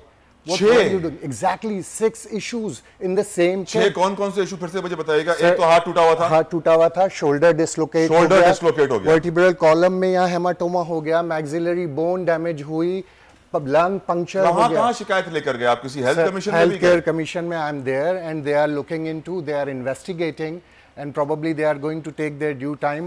Health Commission ने आज तक किसी को सजा दी है ऐसे? I'm not aware of. The only thing probably which Health Care Commission can do is to ascertain the medical negligence. किस्सा ये है डॉक्टर सैयद मुनव्वर आलम साहब, आप भी एक मसीहा हैं, एक डॉक्टर हैं। क्यों मसीहा मैं नहीं कहना चाहता, लेकिन जब ऐसी स्टोरियां आती है कहना पड़ जाता, कसाई बन गए। क्यों? Probably commercialism. पैसे की खातिर? Absolutely. कि मतलब बस डिग्री पकड़ो, बस पैसे बनाने हैं, जल्दी दिन में 100 सर्जरी करनी है ताकि इतने पैसे बन जाएं, ऐसा ही है? The attitude is absolutely missing. The attitude of a Masiha. The Masiha should act like a Masiha. हम अल्लाह के बाद जिस आदमी पे पूरा ट्रस्ट कर रहे होते हैं, जिसके डिसीजंस पे ट्रस्ट कर रहे होते हैं, वो एक डॉक्टर है। और अगर उस डोमेन में वो मौजूद ही ना हो फॉर 13 गुड आवर्स, वो मौजूद ही ना हो, दैट इज डॉक्यूमेंटेड। पर डॉक्टर साहब, यही डॉक्टर बाहर जाते हैं, इतने अच्छे बड़े बड़े हॉस्पिटल्स में इतने लाखों डॉलर कमा लेते हैं, वहां अच्छी सर्विस देते हैं। Thank you very much. The regulatory framework overseas is working. UK में, यूएसए में यू कैन नॉट अफोर्ड। यहाँ कोई रेगुलेशन नहीं है, कोई रेगुलेटरी नहीं है, कोई भी नीम हकीम बन जाएगा, डॉक्टर बन जाएगा, क्लिनिक खोल लेगा, दवाइयां लिखेगा, फार्मास्यूटिकल से पैसे लेगा, पैसे दो मैं तुम्हारी दवाइयां लिखना शुरू कर दूंगा। Absolutely, that's what happening. And on top of it, when you started harassing people, Patel hospital वाले आपको हरास भी कर रहे हैं। एब्सोल्युटली, फोन करवा रहे हैं मुख्तलिफ नंबर से। यू हैव टू, क्या कहते हैं फोन करवा के? You need to sit with us and decide it. पैसे ऑफर किए? नहीं, not yet. I am not going to lie, but that thing is it's very threatening. Unknown numbers from overseas, from Karachi, to the extent that I felt that they may, और मुझे भी कोई इसी तरह का कोई स्नाइपर कोई आते जाते 9mm, and you never know. You never know. How could you do this? That's why I'm saying this is criminal. This is criminal. This is not just medical negligence. This is criminal. हक व बातिल की जंग हर इदारे में, हर जगह पर हो रही है इस वक्त। सर, जो आपने कहा, या तो जिंदगी में समझौता है या करबला है। I would second that, because if I need to stand for my kid, I have to jeopardize my family and myself, our lives. Sir, इसीलिए मैं डॉक्टर साहब ये कह रहा हूँ कि आज जो हमारे भाई को शहीद किया गया, अरशद शरीफ को, ये सिर्फ अरशद शरीफ की शहादत नहीं है, ये सच और हक की शहादत है पाकिस्तान में। अगर इस तरह की कत्लेआम पर हम खामोश बैठे रहेंगे, चाहे वो पटेल हॉस्पिटल में हो या कीनिया के कैपिटल नायरोबी में हो, पाकिस्तान अब दाव पर लग रहा है, खतरे में है। इस उम्मीद और दुआ के साथ एक ब्रेक ले रहा हूं। यकीनन और भी बहुत सारे इश्यूज हम डिस्कस करेंगे दुनिया बोल है में। इस ब्रेक के बाद हमारे साथ रहिए। अल्लाह रहम फरमाए डॉक्टर साहब। आजकल जिंदगी ही सुबह आउट ऑफ कंट्रोल है, दुनिया बोल है, दुनिया बोल है। वेलकम बैक टू दुनिया बोल है। ख़वातीन और हज़रात, जैसे कि आपने मास्टर फ्रेम में देखा, मेरे साथ मौजूद हैं दो बड़े प्यारे से मेहमान, और हम अब डिस्कस करने जा रहे हैं कराची में होने वाला एक बहुत बड़ा शॉपिंग फेस्टिवल, जिसे मेगा फेस्टिवल कहा जा रहा है। ये हो रहा है चेसअप के मेगा स्टोर में, और मेरे साथ मौजूद हैं CEO चेसअप सलमान बशीर और head of creativity Salma Javad साहिबा। खैरियत से आप दोनों? How is your morning coming along? अल्हम्दुलिल्लाह। क्या होने वाला है सर इस मेगा फेस्टिवल में, मेगा सेंटर में आपके? जी, कल 25 तारीख है और कल हमारे स्टोर पे एक मेगा फेस्टिवल ऑर्गेनाइज़ किया गया है। यहाँ पे हमारे पास 3 हमारे अपने ओन ब्रांड्स हैं। प्लेडियो है फॉर लेडीज़ कॉस्मेटिक्स, इसके अलावा जलपरी है लेडीज़ स्प्रेड का एक ब्रांड, और इसके अलावा बचपन है जो कि बच्चों का ब्रांड है। इन 3 ब्रांड्स की विंटर लॉन्चिंग है कल, और इसी मौके पे हम जो है वो इन 3 ब्रांड्स के ऊपर स्पेशल प्रमोशंस और स्पेशल डिस्काउंट्स अनाउंस कर रहे हैं। इसके अलावा so how attractive are these discounts? These discounts are attractive. ये 20 से 30% के करीब आपको मिलेंगे डिस्काउंट्स, और ये बिल्कुल न्यू रेंज है और नया कलेक्शन है विंटर का। आमतौर पे जब कोई नया कलेक्शन इंट्रोड्यूस होता है तो उसमें डिस्काउंट्स और प्रमोशंस नहीं दिए जाते हैं। नॉर्मली वो हाई प्राइस के ऊपर और फुल प्राइस पे बेचे जाते हैं, जो कि कभी कभार ऐसा होता है कि कस्टमर्स की जो परचेजिंग पावर है उसकी क़ुव्वत ख़रीद से बाहर हो जाते हैं। लेकिन हम अलग तरीके से इसको लॉन्च कर रहे हैं कि हम यहाँ डिस्काउंट्स दे रहे हैं और प्रमोशंस दे के कस्टमर्स को एक अच्छा मौका दे रहे हैं कि वहाँ पे आके वो अपनी शॉपिंग भी करें और अपना विंटर का वार्डरोब भी नए सिरे से ऑर्गेनाइज करें। सुना है सर इस फेस्टिवल में सलमान ने बड़ी क्रिएटिविटी दिखाई है। जी बिल्कुल, इसके बारे में सलमा आपको बेहतर बताएंगे। सलमा बताइए आपने क्या क्रिएटिविटी दिखाई? एक्चुअली हम लोगों ने अपना जलपरी का विंटर कलेक्शन लॉन्च कर दिया है, जिसमें आपको अपना ब्रांड है ये आपका? हम मतलब लाइक हम लोग चेज़अप का ही अपना ये जी चेज़अप ग्रुप का ही ये जलपरी ब्रांड है, जिसमें हमने ख़वातीन के लिए कुर्ती, मैचिंग सेपरेट्स और 3 पीस की जो है कंप्लीट वैरायटी रखी है, जिसके साथ हम लोगों ने फैशन ट्रेंड्स को देखते हुए और सीज़न को देखते हुए डिफरेंट डिज़ाइन टेक्निक्स और डिफरेंट मटेरियल्स यूज़ किए हुए हैं और स्टाइलिंग, क्वालिटी, इन सब का भी बहुत ज़्यादा ख्याल रखा गया है। इसके साथ हमारे पास आपको वेस्टर्न लाइन भी मिलेगी और विंटर के मुनासबत से आपको शॉल्स की डिफरेंट वैरायटी, स्वेटर्स वगैरह भी मिलेंगे। और मैं आपको बताती चलूँ, इनफैक्ट हमने जलपरी जूनियर्स और जलपरी स्लीपवेयर भी इंट्रोड्यूस कर दिया है। वाह, बच्चों के कपड़े भी होंगे? बिल्कुल, गर्ल्स के ईस्टर्न क्लोथ्स आपको सब अवेलेबल मिलेंगे। Salman sir, how come do we see कि जितने भी बड़े स्टोर्स हैं लाइक चेज़अप अपने ब्रांड्स इंट्रोड्यूस कर रहे हैं कि वो दालें भी अपने ब्रांड की होती हैं, चावल भी अपने ब्रांड के होते हैं, कपड़े भी अपने ब्रांड के हो गए, तो आई सी अ लॉट ऑफ डाइवर्सिफिकेशन। बड़ी आप देख रहा हूँ कि मैं ये ग्रुप्स करना शुरू हो गए हैं। जी बिल्कुल, एक नेचुरल एवोल्यूशन प्रोसेस है। जब रिटेल कंपनीज खास तौर पे छोटे से बड़े होना शुरू होती हैं तो उनके पास क्योंकि कस्टमर बेस ज़्यादा होता है और with the passage of time resources भी ज़्यादा आ जाते हैं, तो इस वजह से ये बेहतर होता है कि अपने कस्टमर्स की स्पेसिफिक डिमांड्स को और कस्टमाइज सॉल्यूशंस को देने के लिए फिर ये एक स्टेप लिया जाता है रिटेल बिजनेस की तरफ से कि अपने ब्रांड्स इंट्रोड्यूस किए जाएं ताकि अपना कपड़ा, फॉर एग्जांपल अपनी फैब्रिकेशन, अपने डिज़ाइंस और अपने स्टाइल्स हम अपने कस्टमर्स को जो है वो दे सकें। सलमान साहब, एक तो मुझे बताया where does ChaseUp stand in the country right now? आपका ये ग्रुप इस वक्त कितना बड़ा है और कितनी आपकी ब्रांचेज हैं? साथ साथ व्हाई चेज़अप? वेल, हमारी इस वक्त पाकिस्तान में 13 ब्रांचेज़ हैं, छोटी और बड़ी सारी ब्रांचेज़ मिला के।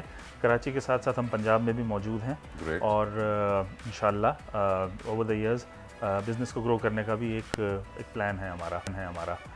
वाई चेज़अप, इसका रीज़न ये है कि हम कोशिश करते हैं कि एक ही छत के नीचे, जैसे कि मेगा स्टोर की हम बात कर रहे हैं, तो अंडर वन रूफ़ कस्टमर को ज़्यादा से ज़्यादा फैसिलिटीज़ दें, ज़्यादा से ज़्यादा प्रोडक्ट्स सबसे अच्छे प्राइसेस के ऊपर कस्टमर को देना, ये हमारी हमेशा से एक बिज़नेस स्ट्रेटजी रही है फ्रॉम द फर्स्ट प्लेस। तो कस्टमर्स का ना सिर्फ टाइम बचता है, उसके पैसे बचते हैं, बल्कि उसको एक बहुत अच्छा शॉपिंग एक्सपीरियंस भी मिलता है। अग्रीड, शॉपिंग एक्सपीरियंस बहुत ज़रूरी है सलमान साहब, क्योंकि ऑफ कोर्स आजकल हम देखते हैं कि वो रश हो जाता है, आइल्स बहुत कंजस्टेड होती हैं, आप ट्रॉली खींचते हुए आपको परेशानी हो रही होती है, और दूसरा of course the economic crunch we are going through. हर किसी की परचेजिंग पावर कम हुई है, लेकिन ऑफ कोर्स ग्रोसरीज खरीदनी होती हैं, तो देखा यही गया है कि लोग कहते हैं यार सबसे अच्छा स्टोर कहाँ है जहाँ मेरे पैसे बचेंगे, कि वहाँ पे मुनाफा ज्यादा ना हो, वहाँ प्रॉफिट ज्यादा ना हो। यार वो 50 रुपए प्रॉफिट ले रहा है, ये बंदा 25 रुपए लेता है, यानी ये ज्यादा अच्छा है। तो लोग मॉनिटर कर रहे होते हैं, छोटी छोटी चीजों को कंपेयर कर रहे होते हैं। आपके यहाँ सर इसका कितना ख्याल रखा जाता है? ओवर द ईयर्स हमने देखा कि कस्टमर्स जो हैं वो बहुत ज़्यादा इस मामले के अंदर अब चूज़ी हो चुके हैं और कस्टमर्स की अवेयरनेस और उनकी नॉलेज भी अलग अलग रीजंस की वजह से बहुत ज़्यादा बढ़ चुकी है। सो अब जो है वो कस्टमर्स को आप ये समझें कि सब कुछ चाहिए, ना सिर्फ उनको प्राइसेस चाहिए बल्कि उनको एक एनवायरनमेंट भी चाहिए, उनको सर्विस भी चाहिए, और कस्टमर्स अब आराम से, आपको पता है कि अलग अलग स्टोर्स के दरमियान और अलग अलग शॉपिंग चैनल्स के दरमियान भी कंपैरिजन कर लेते हैं। जी हाँ। तो इस वजह से the pressure is high to deliver, but the opportunity is there. Salma, इस अपॉर्चुनिटी में क्रिएटिव माइंड्स को कितनी मेहनत करनी पड़ती है? Of course you have to come up with something new out of the box, कोई नई टेक्निक, और वो सारी टेक्निक्स पुरानी यूज हो चुकी होती हैं। तो कितना बड़ा चैलेंज होता है आपके लिए? बिल्कुल, हमारी जो टीम है वो कॉन्स्टेंटली मॉनिटर कर रही होती है क्या ट्रेंड्स चल रहे हैं, अभी इस वक्त क्या इन है, क्या आउट है, तो उसको डेफिनेटली हम लोग मॉनिटर कर रहे होते हैं। प्लस हम ये देख रहे होते हैं कि अब फैशन से रिलेटेड जो मार्केट के अंदर चीज़ें हैं, हम भी अपनी कस्टमर्स को वो पहुँचाएँ, और जो आपको पता है हमारी प्राइस और हमारी क्वालिटी, हम वो कोशिश करते हैं कि हमारी प्राइस जो है वो बजट फ्रेंडली हो ताकि कस्टमर के लिए इजी हो उसको परचेज करना। लकी ड्रॉज भी होते हैं आपके, मैंने सुना है। बिल्कुल होते हैं। तो इस फेस्टिवल में कोई बड़ा लकी ड्रॉ भी होने वाला है? जी बिल्कुल, पहले आओ पहले पाओ। बिल्कुल, लकी ड्रॉ के अंदर अलग किस्म के लकी ड्रॉ, 2-3 किस्म की चीज़ें होंगी। एक तो शॉपिंग वाउचर्स दिए जाएंगे कस्टमर्स को, और इसके अलावा लकी ड्रॉ भी डेफिनेटली होंगे। मतलब इंटरनेशनली लकी ड्रॉज कितने आम हैं कि आप बाहर जाते हो, एयरपोर्ट के ऊपर भी लकी ड्रॉ चल रहा होता है, मॉल में भी लकी ड्रॉ चल रहा होता है, वहाँ यहाँ पर मैंने देखा हम सिर्फ बॉन्ड्स की हद तक महदूद हैं यार, सेविंग्स के बॉन्ड खरीद लो, उससे निकल आएगा कुछ। हाँ, लेकिन असल में ऑफ कोर्स ये एक ट्राइड एंड टेस्टेड प्रैक्टिस है इंटरनेशनली भी कि हम लकी ड्रॉस के थ्रू कस्टमर्स को फैसिलिटेट करते हैं। बट कमिंग बैक टू हमारे मेगा फेस्टिवल में, इसमें शोबिस की अलग शख्सियात भी आएंगी और लोगों को जो है उनके साथ भी टाइम गुजारने का मौका मिलेगा। इसके साथ साथ कुछ ब्लॉगर्स भी आएंगे कि जो यूट्यूब के ऊपर अपने ब्लॉग्स देते हैं, उनके दरमियान भी एक कंपटीशन होगा। ठीक। और ये फेस्टिवल कब से कब तक जारी रहेगा सर? ये एक दिन का फेस्टिवल है, 1 डे, यानी मिस नहीं कर सकता। अगर किसी ने मिस कर दिया तो बड़ी गलती होगी। जी डेफिनेटली, मतलब 1 डे फेस्टिवल है और सुबह से लेकर शाम तक जो है वो 11 to 11 कस्टमर्स आके बहुत सारी ऑफर्स और बहुत सारे प्रमोशंस अवेल कर सकते हैं। ऐसी डिस्काउंट्स दे रहे हैं कि आप इसको 2-3 डेज पे नहीं ले जा सकते थे, आपने कहा एक ही दिन में उन्होंने धमाका कर दिया। हाँ डेफिनेटली, बिकॉज हमारे पास हमारा जो बिजनेस मॉडल है दैट, जो अभी आपने कहा कि हम बहुत ज़्यादा प्रॉफिटेबिलिटी और बहुत ज़्यादा महंगाई पे यकीन नहीं रखते, और ख़ासतौर पे आजकल के दिनों में जब हर इंसान जो है वो क्रंच फील कर रहा है। Right, anything else you'd like to add? In fact मैं आपको बताती चलूँ, हमारा कॉस्मेटिक ब्रांड है प्लाडियो। इट्स एन अमेरिकन ब्रांड जो सिर्फ चेज़अप पर ही है पाकिस्तान में, और उस पर जो है फ्री मेकओवर्स हो रहे हैं, और हमारी जो है ख़वातीन आएँ और ज़रूर जो है ये अपने इस ऑफ़र को जो है ना अवेल करें, और जो है इतना अच्छा कॉस्मेटिक ख़रीदने का मौका भी बिल्कुल मिस ना करें ऑन 30% ऑफ पे। 31st, राइट, 30% ऑफर, बहुत बड़ी ऑफर है। Salman Bashir, CEO ChaseUp and head of creativity, Salma Jawad हमारे साथ मौजूद हैं। एक दिन का ये फेस्टिवल है, इस एक दिन में हम और क्या अचीव करना चाहते हैं सलमान साहब? बस हम लोग यही कोशिश कर रहे हैं कि लोग आएँ और इन ऑफ़र से फ़ायदा उठाएँ। हमारा जो है वो एक लॉन्च है, उसको कामयाब बनाएं, and let's hope for the best. कौन सी सेलिब्रिटीज़ आ रही हैं? ऑफ कोर्स सेलिब्रिटीज़ की फॉलोइंग्स होती हैं, तो लोग जानना चाह रहे होंगे कि कौन से स्टार्स आ रहे हैं, इन्फ्लुएंसर्स आ रहे हैं, सेलिब्रिटीज़ आ रही हैं। बेकार फिल्म्स वगैरह और काफ़ी जो है सेलिब्रिटी हम लोगों ने अभी डिस्क्लोज नहीं किया, जब कस्टमर्स आएंगे उनके लिए सरप्राइज होगा। Anything else would you like to discuss about this festival? कोई ऐसी चीज़ जो रह गई हो जो हमने डिस्कस ना की हो, सोच लें। बस इट्स प्रीटी मच डन। चलें सलमान बशीर साहब, I would like to add one line कि visit Chase Up for details. Visit Chase Up for details. Don't miss this opportunity. Mega mall पे मेगा फेस्टिवल, एक दिन का फेस्टिवल, बहुत बड़ी बड़ी सेल है, बहुत बड़े बड़े ब्रांड्स हैं, इनकी अपने दिन पे सेल मिलेगी, और ये सिर्फ एक दिन के लिए, तो ये अपॉर्चुनिटी बिल्कुल मिस ना कीजिएगा। एक ब्रेक लेते हैं, प्रोग्राम जारी रहेगा, हमारे साथ रहिए। आजकल जिंदगी ही सुबह आउट ऑफ कंट्रोल है, दुनिया बोल है, दुनिया बोल है। वेलकम बैक टू दुनिया बोल है। हमने आपको ब्रेक पे पहले जाने से पहले बताया एक फैमिली फेस्टिवल के बारे में। अब कुछ बात होगी फैशन की, ज्वेलरी की। मेरे साथ एक बड़ी खूबसूरत सी डिजाइनर मौजूद हैं जिनका नाम है ज़ैनब। ज़ैनब, वेलकम टू दुनिया बोल है। ज़ैनब ज्वेलरी भी डिज़ाइन करती हैं, कपड़े भी डिज़ाइन करती हैं, अभी कपड़े डिज़ाइन करना शुरू किया है। इस ब्रांड का नाम है ज़ी bye Zainab, and Jawahir bye Zainab इनकी ज्वेलरी का ब्रांड है। जी, हाउ आर यू ज़ैनब, कैसी हैं आप? मैं ठीक हूँ, थैंक यू। आज बड़ा हैपनिंग डे हमारे लिए, काफ़ी हम सैड हैं सारे, but still what's in what's out, आप क्या खूबसूरत ज्वेलरी लेकर आई हैं। Thank you so much Talha, thank you. Pleasure is all hours. क्या हो रहा है फैशन इंडस्ट्री में, what is in what is out, क्या बना रही हैं आजकल आप? ख़वातीन को क्या पसंद आ रहा है? मैं जो ज्वेलरी बनाती हूँ वो यूजुअली डायमंड कट मोल्ड में बनती है। ये डायमंड कट मोल्ड में बनती है, और इसकी फिनिशिंग बहुत ख़ास होती है, क्योंकि ये एग्जैक्टली जो डायमंड का मोल्ड होता है उसमें मैं अपनी सिल्वर ज्वेलरी बनाती हूँ, तो वो एग्जैक्ट एक डायमंड की फील होती है और फिनिश होती है, तो इसलिए ये जो ज्वेलरी है बहुत एक्सक्लूसिव है। तो ये इस फील और फिनिश के लिए what do you have to go through, कितनी मेहनत करनी पड़ती है? आपको एक बहुत अमेजिंग कारीगर और एक वर्कशॉप जो लाइक आपका जो मेन कारीगर है वो बहुत ही नफीस काम। कितना पुराना है आपका कारीगर ज़ैनब? मतलब मेरे एक अच्छे कारीगर हैं। आपने रिटेन किया अपना? जी जी जी जी बिल्कुल। And how expensive is it these days? Well, it's not. I would say I'm quite reasonable. जी मेरा काफ़ी reasonable है। My things are quite reasonable as compared to the market. My silver jewelry varies from 5,000 से 50,000 पूरा bridal set, और उसमें टीका भी होता है। तो जी Makes life easier. जी मुझे बहुत जॉय होता है कि अगर कोई अपनी शादी पे मेरा सेट पहने तो मुझे बहुत जॉय फील होता है। कपड़ों में क्यों आ गए आप ज्वेलरी से?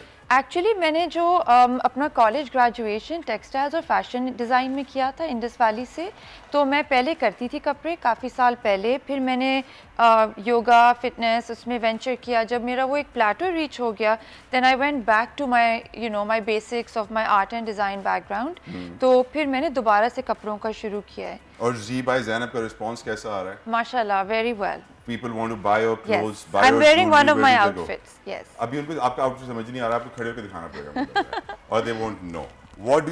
What inspires you, Zainab? आपकी जो designs हैं, who are they inspired by? You know, my designs are inspired from various things. I'm mostly inspired through international trends, and मैं ज़्यादातर international trends follow करती हूँ और उनके cuts, उनके colors. Do you copy?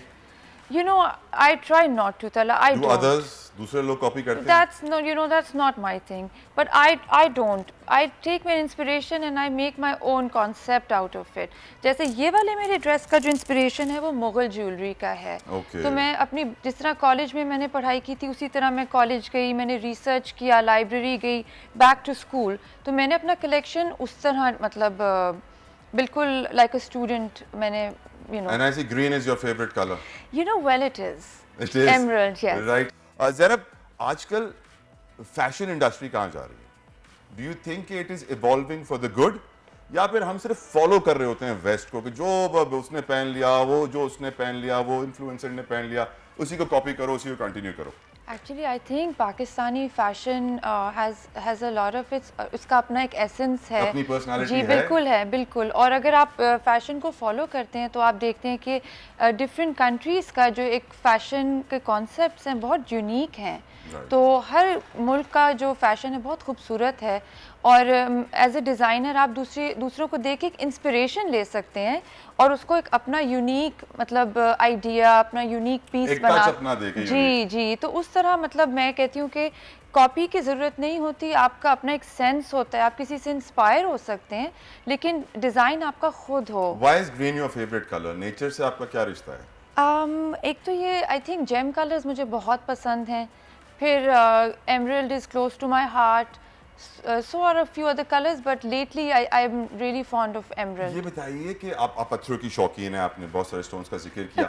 How do you find the best stone? कैसे मालूम पड़ता है कि पत्थर असली? हाँ, वो मुझे ट्रिक मालूम है, वो बाल रख के ऊपर चलाना पड़ता है, सुना है मैंने। जो मेरा काम है वो semi precious and precious stones के साथ है, तो उसमें ये होता है कि जब आपको ज्वेलरी की पहचान हो जाती है तो आप एक नज़र देख के ही पहचान लेते हैं कि वो स्टोन अच्छी क्वालिटी का है कि वो उसकी क्वालिटी क्या है।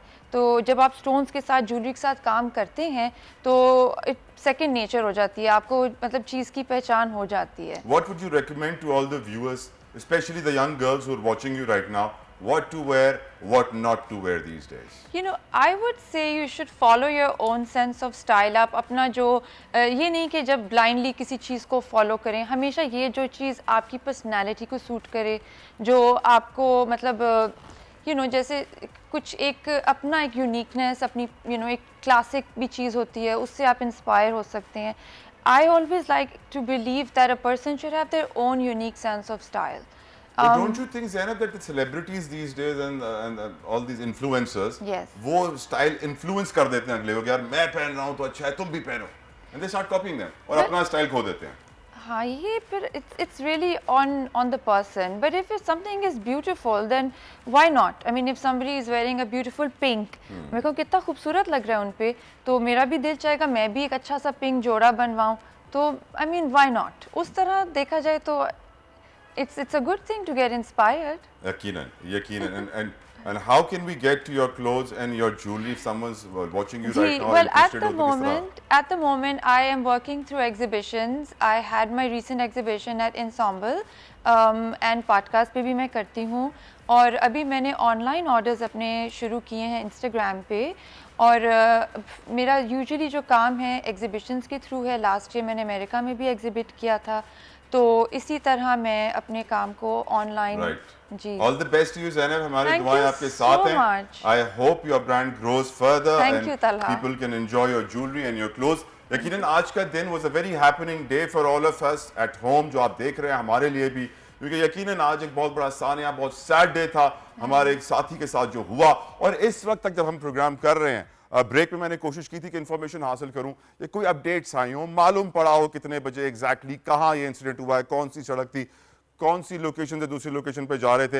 लेकिन सैडली मुझे अभी तक ये मालूम पड़ा है कि कोई इंफॉर्मेशन सामने नहीं आई है, और जब इंफॉर्मेशन सामने आने में इतना टाइम लगे तो यकीनन कढ़ाई को तैयार हो रही होती है। अब्बास शबीर मेरे साथ मौजूद हैं, सुबह से ही मौजूद हैं और आज पूरा दिन यकीनन रिपोर्ट करते रहेंगे। अब्बास, कोई आपके पास लेटेस्ट अपडेट्स आई हैं इस वक्त? देखिए, अभी तक तो कोई अपडेट्स नहीं है। एक ऑफिशियल ट्वीट किया है मरियम औरंगज़ेब की तरफ से, माशाल्लाह, जिस पे उन्होंने अरशद शरीफ की वालदा से भी रब्ता किया है और अब तक की जो डिटेल्स हैं उसको उन्होंने शेयर किया है और कहा है कि क्या सराइयों से गुरेज किया जाए, और साथ साथ पाकिस्तानी सफ़ीर जो कि कीनिया में मौजूद हैं उनको भी कुछ डायरेक्शंस दी गई हैं, और अभी कुछ मज़ीद अपडेट हुकूमती सतह पर आनी बाकी है। लेकिन शेख रशीद यहाँ पर आए हैं, शाह महमूद कुरैशी यहाँ पर आए हैं, बड़ा गम का इजहार किया है, अफसोस का इजहार किया, और वाकई एक बहुत बड़ा सैड इंसिडेंट है। ये शुक्र है 11 बजे से पहले हमारी हुकूमत का मौकिफ तो आ गया अब्बास, वरना हमें लग रहा था कि वो मौकिफ देंगे ही नहीं, शायद खामोशी अख्तियार किए रखेंगे। नहीं, देखें, प्राइम मिनिस्टर की तरफ से भी अफसोस आया है और वज़ीर इत्तलात ने भी कीनिया में पाकिस्तानी सफ़ीर से रब्ता किया है, अपडेट्स कलेक्ट की जा रही हैं, एक्चुअल क्या इंसिडेंट हुआ है उस हवाले से भी जो ऑफिशियली चीज़ें वो मेरा ख्याल है कि 1-2 घंटे तक हमें मौसूल होंगी। Thank you so very much Abbas Shabbir, अल्लाह करे कि 1-2 घंटे तक हकीकत और सच्चाई पहुंचे, क्योंकि यकीनन ये अरशद शरीफ का कत्ल नहीं, ये सच का कत्ल है, और सच का कत्ल पाकिस्तान अफोर्ड नहीं कर सकता। हम और कितना झूठ बोलेंगे, और कितना बुराइयों का साथ देंगे, और कितना अपने ऐबों पर पर्दा डालेंगे, डिनाइल में रहने का कोई फायदा नहीं। उम्मीद करते हैं आज का शो आपको पसंद आया होगा। तलहा जतोई को इजाजत दीजिए, अपना बहुत ख्याल रखिएगा। अंटिल टुमारो, अल्लाह हाफिज। आजकल जिंदगी ही सुबह आउट ऑफ कंट्रोल है। एक बार फिर नंबर 1 बोल न्यूज ने एक बार फिर सारे रिकॉर्ड तोड़ दिए। 8 दिन के अंदर अंदर लॉन्ग मार्च का ऐलान हो जाएगा। इलेक्शन पे तवज्जो करते और उसके बाद जो है हम इसको निपटेंगे। बोल का प्रोग्राम नेशनल डिबेट 11 बजे की स्लॉट में सबसे ज्यादा देखा गया। बंद गली में तो नहीं फंस गए हैं कि फाइनल कॉल की अनाउंसमेंट ही नहीं होके दे रही। वो बंद गली पहुंचते पहुंचते वजीर आज़म की कुर्सी तक पहुंच गए। 68% सार्फिन ने सिर्फ बोल देखने का इंतखाब किया, क्योंकि बोल है नंबर 1। सब्सक्राइब करें और बेल दबाएं ताकि कोई खबर रह न जाए।